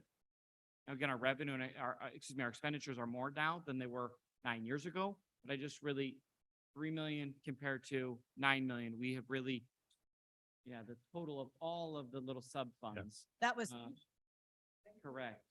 it Well, was we didn't create the pension, we did not financial. create the pension unfunded liability for several more years after that. Anyways, I just pointed out of, you know, we made it through, you know, some hard times just before I got on, right? I have not been on during a recession, on about $3 million of a reserve. Yeah. And again, I noted last time that council members to my left, those that aren't in front of us, worked very hard with city staff to get there. But I really want to make sure that we're not squirreling away money on the backs of failing systems for today. Yeah, I mean, city governments are in the business of doing stuff, not sitting on money for no reason. So I think that it's prudent to make sure that you have adequate reserves to cover all the stuff that we have being covered. The rest of it, the reason that we're shifting it to the CIP is because we need to do things with that money instead of just let it sit there and accrue 0.25% or whatever we're getting on interest Yeah. these days. No, I appreciate that. Bear with me. There's We so have many multiple documents in front of us. Bear with me, council, as I try to go, here we are. You should have So made from the them- binder, I know you're smart. Back to the binder, page 16 of the actual budget. Remind me, because I'm confused. The Auburn School Park Reserve Fund has a starting fund balance of negative 157. Later on in the document, you note we're going to have $2,000 in revenue. I don't see that captured though on page 16 of the summary of fund balances. So two parts of that. One is, you know, I guess one is we need to capture the $2,000 in revenue to show it on here. But then second, please remind me, what is that fund? And why would we have a fund that's in the negative? Would we not have had to have somehow moved money to get it back to zero? Like, how can we be sitting with a negative? Yeah, I so had the same. Okay. yeah, so we actually and Nathan was actually able to reach back to Andy to get the answer to this. So when that project was done, partially it was paid for through grant funding and cobbling together a bunch of different pots of money. It didn't meet the total amount of the project, so there was a deficit. That deficit is now being paid off slowly by developer impact fees. So we have a developer impact fee that goes to pay that off, and we haven't had enough development to pay it down. So right now it's basically a negative that is an internal loan. The general fund paid for it. We have to capture that to make sure the AB 1600 fees, the developer fees are able to pay it down eventually. Where do we capture when we loan monies amongst funds? It depends on if it's an actual loan. So if the sewer fund is paying for, and I would never recommend that we do this. I so, don't even think you can so loan, I don't this think is we can even loan outside of enterprise the- monies. I think You that can do it if you pass a resolution and you capture it somehow. There's a way to do it, but I would never recommend Yeah, that you do that. no. Otherwise, it's captured in policies and in this sort of a document, the budget document. Mhm. So it tracks through and we're able to follow it through. And it shows up in our annual comprehensive financial report. It shows as a due to general fund from, Yep. you know, the school park reserve, and then it just kind of goes on. Luckily, we're not charging ourselves very much interest. Yeah, and it's a Yeah. very small fund in the big scheme of things, but it just caught me off guard that, again, it looked like we were getting a little bit of revenue, so it needs to be identified. But I guess one thing to consider, and whether it needs to be in this year's budget or not, I realize that, you know, I've been looking at this fund for many, many years, but just giving it a new glance, I think it would be good to capture in a sentence. I'm specifically on page 24, by the way, where we expand a little bit on the small funds to explain that a one-time general fund loan was made and it's being paid off. It kind of mentions the continued, Just for the purposes of the record, really, so that Exactly. our incoming councils, because this is going to be around probably for decades. Yep. You know, I won't be around. You might be, but I definitely not. I think it would be good. That way we don't have to keep asking staff. I just hope to live for a few more decades. Just continuing though, in the budget report, numbering system here. If we go to page 30, and just to give our fire chief a quick heads up, this is probably one for him. Can we expand upon the Martin Park Station rehab project of $100,000 that's a closed fire station. Let me rephrase that, bad word. that is an unstaffed fire station. There you go. But I'm just curious, Chief, what needs to be done out there? Yeah, thank you for the question, Dave Spencer, your fire chief. Martin Park, as you know, to your point, was designed as a volunteer station, so it doesn't have living quarters. It's actually probably a better location for our equipment to be responding out of now that we have Station 3 at the south end of town, and then we would ultimately want to house our other folks, in opposite ends so that we can surround or come into the city as opposed to just from a geographic position. That said, that station has had several issues. We're using it as a training facility, doing large classes regularly, both internally and as well as the region. And so that's helping us keep our folks certified and that type of thing. There is some asbestos issues. There wasn't an air handling unit for the diesel exhaust.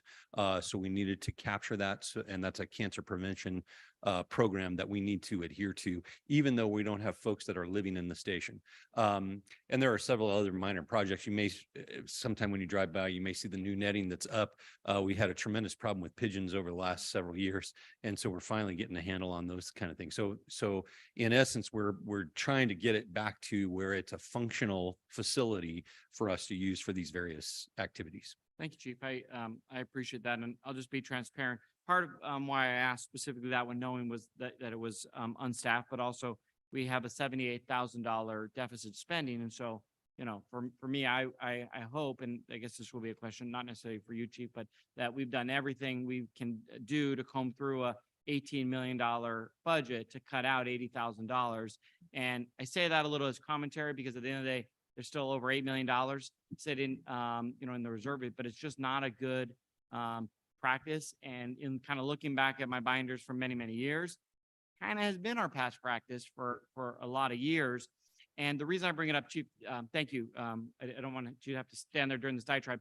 My point, though, is if you go back and look historically, at least over the, let's just say almost a decade, the current year that we're budgeting for is often deficit spending. But then when we close the books, it always is in the black. And I think budgeting conservatively makes a lot of sense, but it also just not a good look for us to be deficit spending, but then continue to squirrel money away. Yeah. And I say squirrel money away because we already talked about how we're going to reinvest at least 3 million of it, but I just make that as a comment for tonight's decision. I don't know that we can find easily $78,000 that we agree to cut when we have 8.5 sitting aside that makes it up. So it's a little semantics, but it's just, I don't know why we always deficit spend, but always under project. And just to comment on that, I don't know why we do that either. We don't do it, at least from now on, at least as long as I'm here, because it is crazy to me that we would have first of all, that we would pass a deficit budget and then end up with that much of a positive at the end. So something's out of whack. And I don't know what that is. We'll get that figured out for the next budget. But not only does it not look good, but it's also if the city ever decides to go be bond, if we need to get a bond rating, that impacts our bond rating. And so because it looks like we don't know what we're doing. So we'll figure that out and get it resolved. Yeah, I appreciate that. I think, Madam Mayor, I'm just trying to look through staff report, budget, and presentation, but I think that does conclude my questions. I do appreciate the edits to the budget that have been made in this version from the last one that we've talked about at the last meeting. So a lot of my other concerns and questions have been identified. So Madam Mayor, I think I am good. Thank you. Thank you very much. All right. I too had the opportunity to comb through the budget and I had a 2 pages worth of questions, which I've gotten many of them answered already by staff. But I do had a couple of points. First, I just wanted to talk about briefly page 12 of the packet. We've identified, for ARPA spending, the 500,000 for Old Town and 500,000 for downtown. And I fully support that, but I am, and I want to go on the record to say this, I am concerned because we have to spend those monies by fiscal year 25, 26. That might seem like it's a long ways out, but when you're talking about construction, that is not. And I'm really concerned that we've kind of stalled out on that. I don't know if there's even clarity. If you asked me exactly how we're spending those monies, specifically, I couldn't tell you exactly. Specifically, I see our president of DBA here. I'm not even clear that we have a specific plan for DBA. And I think that we really need to convene as soon as possible a meeting to discuss this, because again, we can certainly appropriate it by 23-24, the deadline, but the monies have to be spent by then. And again, construction there's leeway, there's all kinds of things, and we just can't wait any further. I don't want to lose that money. So I have spoken with the city manager about this. This is all new to him, and he wasn't a participant in the process. But I mean, specifically with regard to DBA, because I don't know, April, you're not the president anymore. She is this month. But I think she's saying she's on the same page.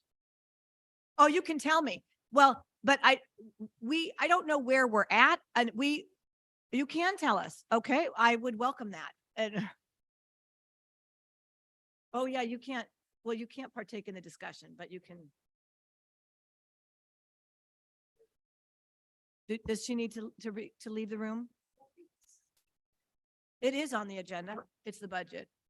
Yeah, so as part of the overall budget, because she recused from a later stage of it, this is a segmentation. She can participate in the adoption of the budget. If this goes into specific detail, we'll see where this conversation goes. She may need to do.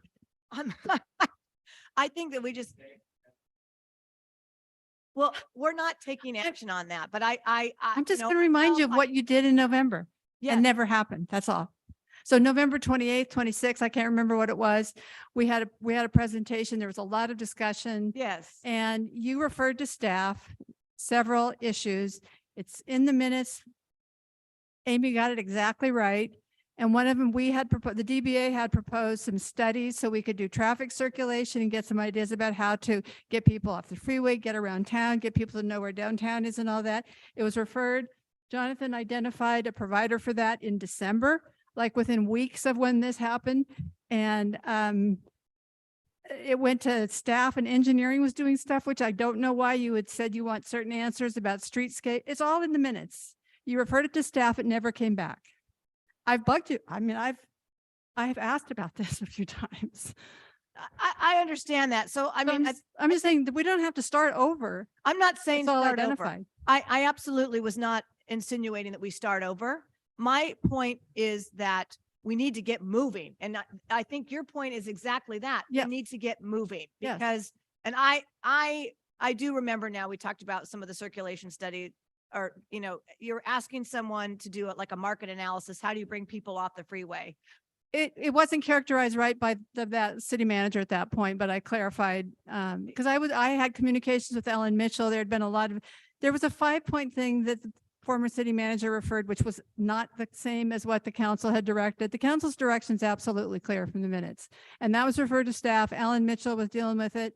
And I kept getting an answer that the city manager is in charge of this. There's no power to do anything else. So maybe what we can do, just because we don't have a lengthy don't mean discussion this- about this, is the city manager and I and you, we can sit down, because there's other issues that pertain both to you, DBA and Old Town, for example.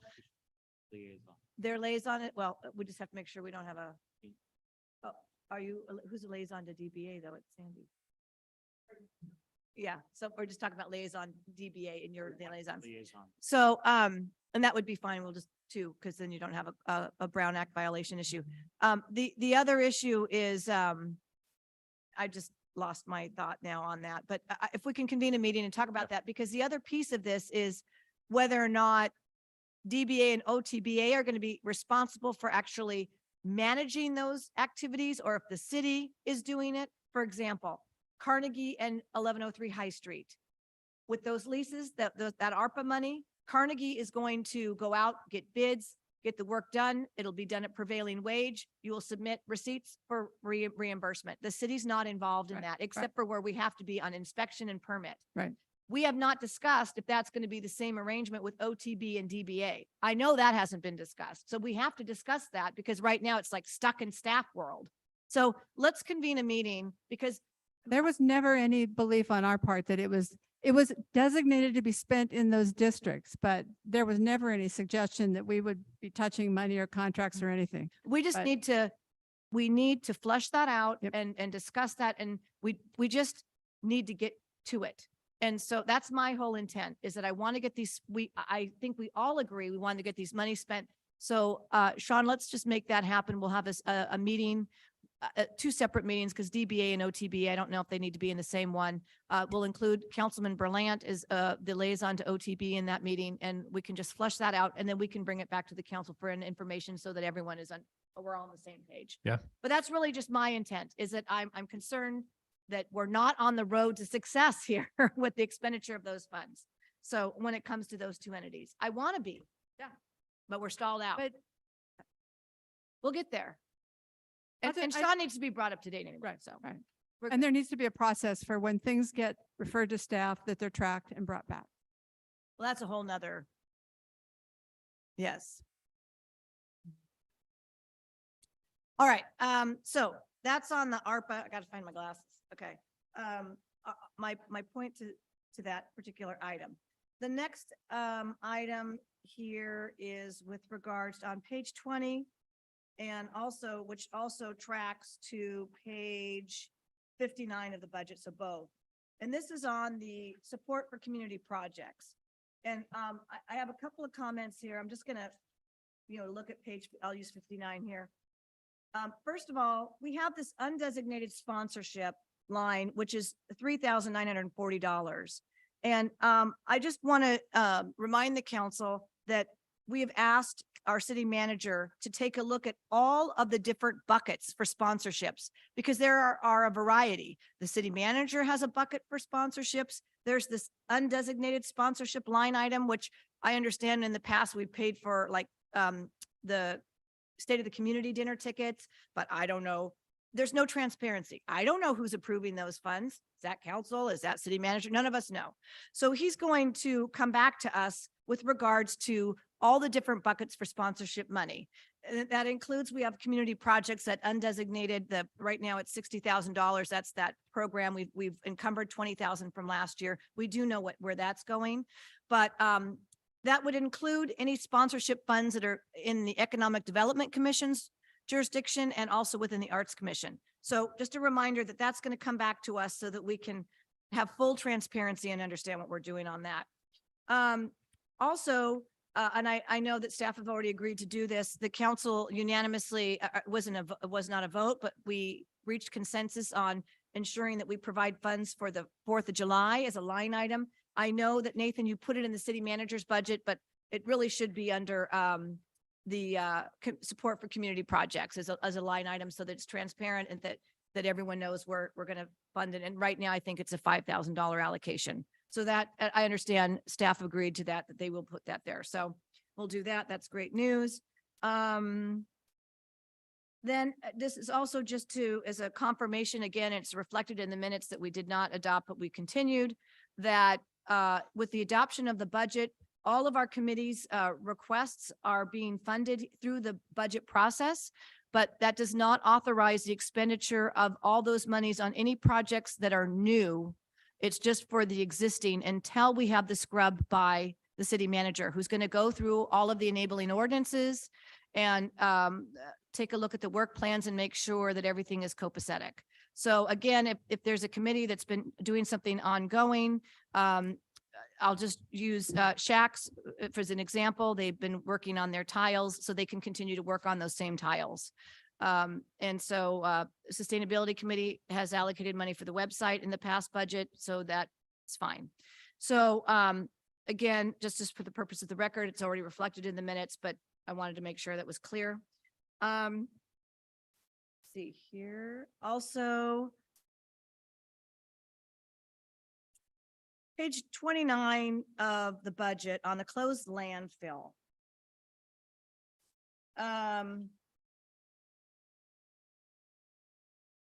When we talk about projects that need to be funded. And we talked about this just very briefly. Nathan went over it.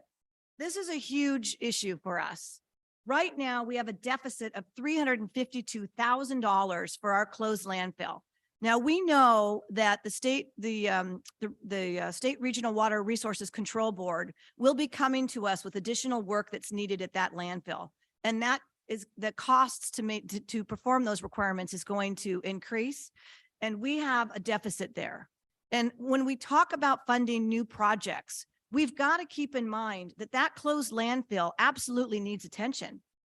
And that, you know, we've talked about there is a landfill fee, and we've talked about that in the item before this. It's I believe a 6%. There's no proposal to increase that at this time. But that's going to have to be on the table, but the city is going to have to allocate dollars. And so that is coming down the pipeline. And when we're talking about our reserves and so forth, we cannot ignore that. We will be under orders by the state, and we will be penalized if we don't meet that. And so that is a huge issue for me, 352,000 just right now. We don't even know what the additional costs are going to be. And so I just want to remind my colleagues that that is something that's looming on the horizon. That's very realistic and something that we absolutely have to pay attention to, especially with regards to, you know, our funding and looking at new projects. Let's see here. On page 43, and Nathan, you kind of explained it, but I wanted to ask Menjel to provide a little bit more information. This is with regards to our workload indicators for public works. And we're estimating about 1.5 million square feet of roadway surface treatment in the upcoming fiscal year. But last year, I think we appropriated $1 million. And this year we're appropriating around $777,000. And last year, could you just explain to me, if we spent $1 million last year and only did 484, how are we getting so much more? Is it because we're just sealing cracks, or? I'd just like you to speak to that if you could, please. Yeah, absolutely. Again, Menjel Dean, Public Works Manager. So this square footage includes the 2 years. So 22-23 and 23-24 is being done as one project. So it's a larger project. So you're seeing essentially 2 years worth of work in 1 year. So how come it's just because that's what we've done? And so if we've done 484,000, then really it should be 1.5 million minus 484 is what we'll do this year? So no, the previous year, the 484 represents surface treatment that was accomplished in the last year. It kind of got rolled over from the previous year because of timing and everything. Okay. It was brought forward. So that was actually done in 22-23. What you're seeing for projected 23-24 will be done in the upcoming fiscal year. Okay. And we're not going to be doing a 2-year budget anymore. Is that correct? Okay. Because it just gets too confusing. I'm sorry. Yeah. Okay. Thank you, Menjel. My pleasure. Thank you. Oh, yeah, that's true. Okay, let's see here. Cross this one off. So page 70, and this is for our fire chief. On page 70 of the budget, we have $0 allocated for fuel reduction projects. And I know that we didn't have anything allocated in 2022-23, and there's nothing for 23-24. And again, council, this is just another example of something that is just so sorely needed in our community. And so, Chief, could you speak to that a little bit? I mean, why is that 0? And when did we had goats that were over there on Gold Street that the city paid for? Did we bill the landowner for that? Is that? And that was grant funding. Oh, that was grant funding. Yeah. So if most of the projects that we've done have been tied to the Middle Fork grant funds that have been available. If you think back to 2019, Chief Canan and I came forward with a plan, a pretty robust plan of city parcels that needed fuel reduction work, and it was in line, or it was coupled with the homeless efforts that were Yes. happening at that time. So we did fund some projects at that point, but as we stand now, we're not working on any of those things currently. Mhm. Certainly, as you know, my position is that we need the private landowners to handle their issues and Yes. certainly we as a city need to take care of ours. But the grants will continue to come for us through through the Middle Fork. And so we'll continue to look for opportunities for that. I'm just concerned that, we have zero allocated for that. And I do appreciate that the private landowners need to be responsible and there's code enforcement and ways to actually go in and do the work and then bill them for it afterwards. But there are a number of parcels and right of ways, and I'm just reminded by the property below you, Councilman Berlant, that caught on fire twice, but I see that it's been. This cut. week, I just would like to note. Don't tell me it was on fire again. No. I mean, it was this week, in the last 2 years. Yes. So I did notice that there was some weed eating going there, and I don't know if that was the property owners, The HOA. the HOA, That- that HOA. Okay, did it. So I'm, again, council members, when we talk about new projects and so forth, I definitely would be interested in seeing some additional money put into that particular area. I've got a lot of folks asking about the goats. We had goats in the SRA, but that was funded last year by the SRA. I don't know if there's a proposal, if they're going to do it again. Do you know, Chief, if they're going to bring the goats in? Do you have any insight? I can tell you that, and are you referring to the BOR? Yes, the BOR. Yeah, so there is funding now from the commissioner to Auburn specifically. I believe that we will continue to see the goats as an effort on a go forward, but at some point they're going to need to expand that program. And so that's my regular discussion with them. Yes, and that was also mine in Washington DC as well, that we need to have them step up more. A little bit, let's get, baby steps is what it seems like it is, but Madam Mayor, if I can really quick, and Chief, you Yes. can attest, I believe they ran the goats through the state recreation area earlier this year. Earlier than we normally see them, so but they weren't on the, I think that they didn't go through the whole area, so they might have been They- in your area. section. Yes, they did. Their area is done by Auburn Recreation District, but They did do it early. Yeah, yeah. Yeah. BOR did it earlier. but they didn't do it. February and March. They didn't run the goats. I just say like around, Roby Point and Aolia, no goats, not in February and not in March. There hasn't been any goats since last. Yeah, but I'm just saying they were somewhere. and so somewhere they were. Chief Fry, we can get you because they reported out to us. Okay, yeah, because they I were, thought, Chief, maybe you can help. I thought that they had reported that they still have money. Remember, their fiscal year goes through October. yes. And that they were going to bring them back a second time. It's that second time I haven't heard Mhm. Correct. when. And I'd like to know where they were because I know, I'm out on that trail all the time and all the way from South Auburn, by where you are, all the way to No Hands. And there have been no goats for this year. Not in And last February, year they had a- not in March. They were last year. Yes, let me know because they weren't, Last year they had them at Stagecoach too, maybe they were at Stagecoach, but but they haven't been this year. okay. So let us know. But in any event, again, council members, that's an area where I think that, could also use some additional funding. And I appreciate that we look for grants and so forth, but I'm not going to present a specific number today, but I'm just putting these things out there that there are quite a few existing projects and causes that we also need to be attentive to in addition to looking at new projects as we move forward. Thank you very much, Chief, and I look forward to knowing where those goats were. They're somewhere. Madam Mayor, if you don't mind, Yeah. we have been talking about that item, at least myself, since having survived it twice. And Yes. it would be nice to at least have staff say, no, we're not going to clear our right of way. If that's the case, that's the case. But I think your point here in the budget is, it sounds like at least two of us are open to having some funding put aside. And to the mayor's point, because she mentioned to me, the HOA was doing work in the city's right of way, right along the street, along Auburn Folsom. You can go, it looks beautiful, but it's not all of the high risk areas. And so I think I would definitely be an advocate for us to put some money aside to do a little bit of work. I know Public Works does some good work using some pre-emergent items in certain areas. But they're, again, specifically in my neighborhood, are city roads that have weeds 6 feet tall right alongside the road. And so I had mentioned to a previous Public Works director, sorry to not just get on a diatribe really quick here, is, purchasing some kind of implement to, Whack the reduce, weeds. whack the weeds. I realize it's probably not cost effective to have somebody from Public Works go out with a weed eater, but there are other alternatives. And I think to the mayor's point, if I'm hearing you correctly, I echo that I think we should put aside a little bit of money to do a little bit of work in those high-risk areas that the chief identifies, in addition to his work to get grants. So with that said, Councilman, then, let's just take a look at our reserves. Can you put that slide up there, the proposed reserves right now, please? That includes the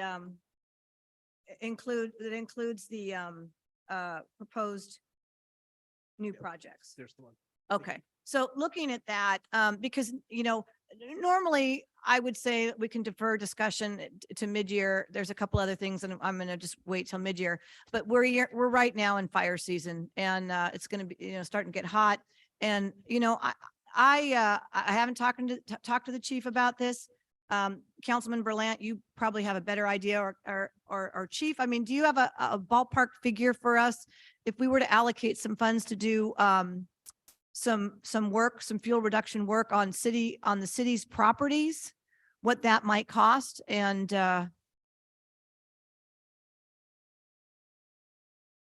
Yes, again, thank you for the question. I think the numbers that we have currently are a little bit stale and we'll have to go back and revisit it, but I can certainly provide you through the city manager's office, the report and some of the recommended actions that we put together several years ago.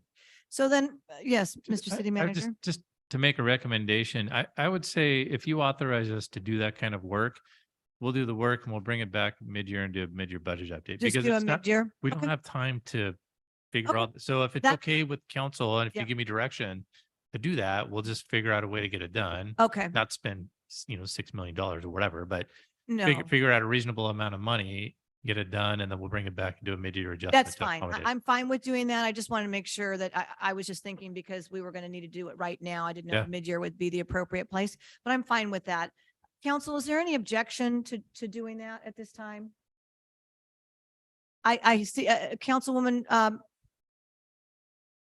well, we're asking staff to go ahead and actually do to actually go ahead and take care of it, to do the fuel reduction, and then we will make the adjustment in the mid-year budget. Yeah, with the we mid-year have budget. adequate funding in the CIP to cover it. That's where it'll come from. Yes, And so I'll work with the chief. We'll get it figured out, get it done, and then we'll bring a mid-year budget update. and then we'll adjust the budget accordingly. Is there any objection, council members? No, not at all. I support it completely. Okay, thank you very much. So let's make that happen. Then thank you so much.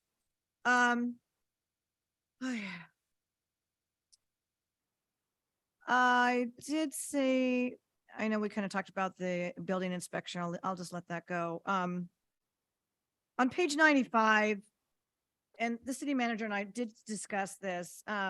This is with regards to our estimated revenue for development impact fees. And it says zero. In the last year, we collected about $108,000, and before that, it was only 14, but that was COVID, and then before 89. I understand it was best practices to put zero, but we've already heard that we're going to have to take a look, and I know that staff have already prepared a fee analysis for us. And I really think that it's not appropriate for us to just put zero. We do anticipate that there will be revenue collected there. But again, we are going to have a fee study to determine whether or not we're actually recouping the costs for the activities that we're conducting. So in particular, I think it's important that we have some kind of number here. And Mr. City Manager, I think you had kind of talked about an amount.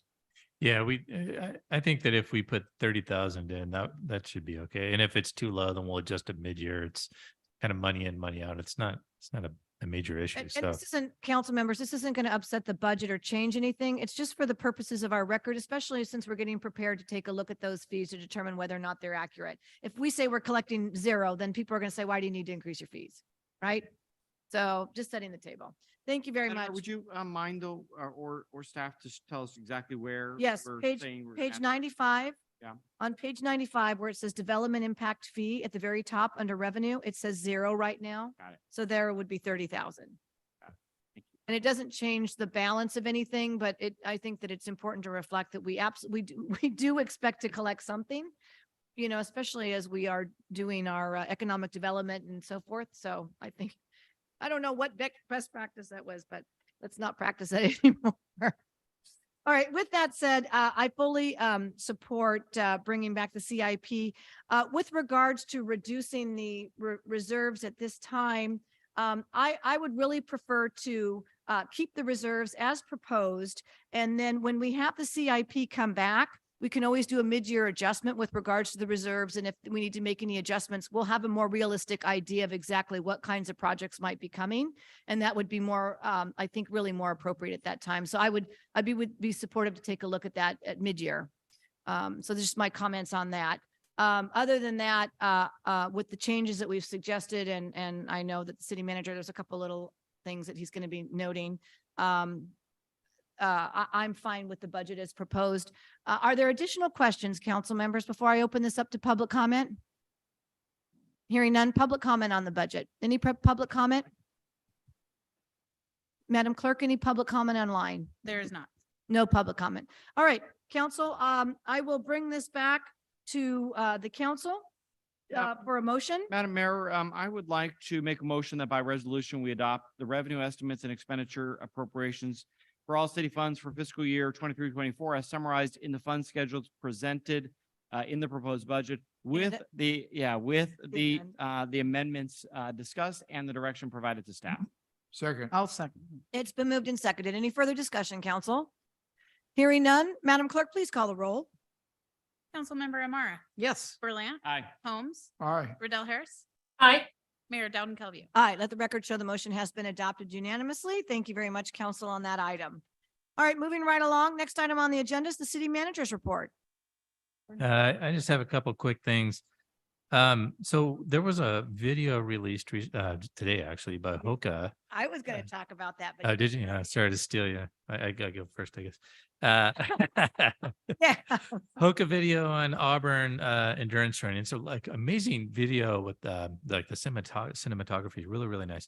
I posted that to my Facebook account, which is the Sean Rebay Auburn City Manager account, and then also to the City Hall page. So you can see that on And- that. It's on YouTube. And I have it in a text, so I will text it to the council members. I just didn't get a chance to do that, but it, like the city manager said, it's phenomenal.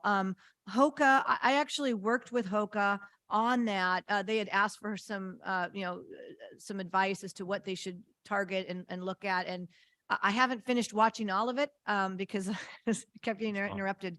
But what a great item we have. I mean, it's a great marketing tool for us. So thank you so much to Hoka. The cinematography is wonderful. Yeah.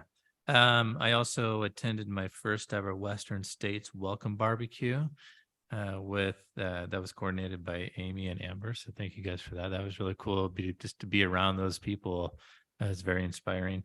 And then the last thing is I've been a lot of things in my life, but I've never been a grand marshal. So I'm very much looking forward to that. That's my report. Thank you very much, Sean. Council member reports. Councilwoman Riddell Harris, do you have any items to report on under city council member reports? No, I can't. It's been a while since we've done council reports, but I don't have the notes from my meetings a month ago. But everything's moving along. Oh, we're getting presentations this week for the branding initiative. They're running the initial results of all the surveys by the Economic Development Commission. We're going to make sure it goes by staff, and then it'll be presented up to the council. So that's exciting. We'll probably get that in the next couple of weeks. Great. Councilman Holmes, do you have any items under council reports? Well, just to report, I've been attending the Arts Commission meetings, and I've got a number of issues I need to discuss with the chair. And I'll be attending the ARD meeting, board meeting coming up later this week. Thank you. Councilwoman Amara, do you have any item to report? Yes, thank you very much. So yes, sustainability met and our city manager was present. And their report was basically, or the meeting consisted of all the projects. The city manager was able to ask questions and there's a back and forth. It was such a productive meeting. The committee was very impressed with our city manager. And it was very exciting to be there and see the support that the sustainability had, and they were very enthused and excited. Then SHAC did not meet this month. And I did have a report from the last meeting 2 months ago, and we never reported out, so I'm sorry I didn't bring it. But anyway, not too much is happening. And then I think Mr. Councilman Berlant is going to talk about fireworks as well, but we do have a sign, no fireworks for personal use, right? But there will be fireworks at the fairgrounds. Old Town, I was able to frequent the new business in Old Town, and I'm so happy. that Which new business? Pasquale Teas is back, and it was fabulous. Just a lot of people there. In fact, they ran out of food on Friday That's afternoon. what I heard. But Friday night, the food was wonderful and it was just packed. So I'm very happy. We have a nice new business in town, and hopefully we will keep that going with downtown and Old Town continuing with new businesses that will be thriving. And the only other thing I want to say, and I should have brought it up during the meeting, but I've had a lot of people come to me because I do live in South Auburn, and the road, I know it's not on I don't think it's on the radar anytime soon, but there has to be something done with that road, because it is like it's like going to on a railroad tracks. It's a rib. And it is very bad. And the danger that I perceive for our city is that people are now driving way to the side of the road. And as you know, that's an area where kids go to school, and there's bicycles and there's no sidewalk. So cars are going there where people are walking. So that's something I think we do need to talk about at some future meeting, how we can do that inexpensively to help that situation. But other than that, I have nothing else to report. And I will be at the 4th of July meeting, and I was 4th of just gonna July ask- parade. Sorry. Menjo, what, do you know where that MIDO is on the pavement management report? Schedule. That's what I want to say, schedule. So that road is scheduled to be done in the next round of overlay. This year or next year? So Contingent on the budget. the, Oh, we just passed. We already- it's scheduled to happen in the next fiscal year. So Not- 24, 25. Where are we 24, at now? 25. Okay, not 23, 24. No. Okay. Unfortunately. I will say I was driving up and I saw the public works guys out filling in the potholes and fixing it and it's not the safest place to be right out in the middle of the road, but I certainly said thank you to them as I drove by as they were trying to fix what they could. It's not really the potholes though. It's No, so like the you term- said, It's it's, the Well, the ribs. potholes were bad too. Terminology you're looking for is alligator cracking. It's been alligator cracked across the entire. there you road. go. That's it. Alligator cracking. Thank you. Yeah, the roadway received significant damage over this year because of the additional rain it received, but it is on our radar and it's in the next round of overlay. So there's nothing we can really do to, It would be a waste of funds right now to do anything to try to get it where it needs to be. It really needs an overlay. If we did anything in the interim, we would just have to go back and redo it anyway. So as bad as it looks, the best case to be is leave it as it is and then address it as an entirety of a project. Thank you.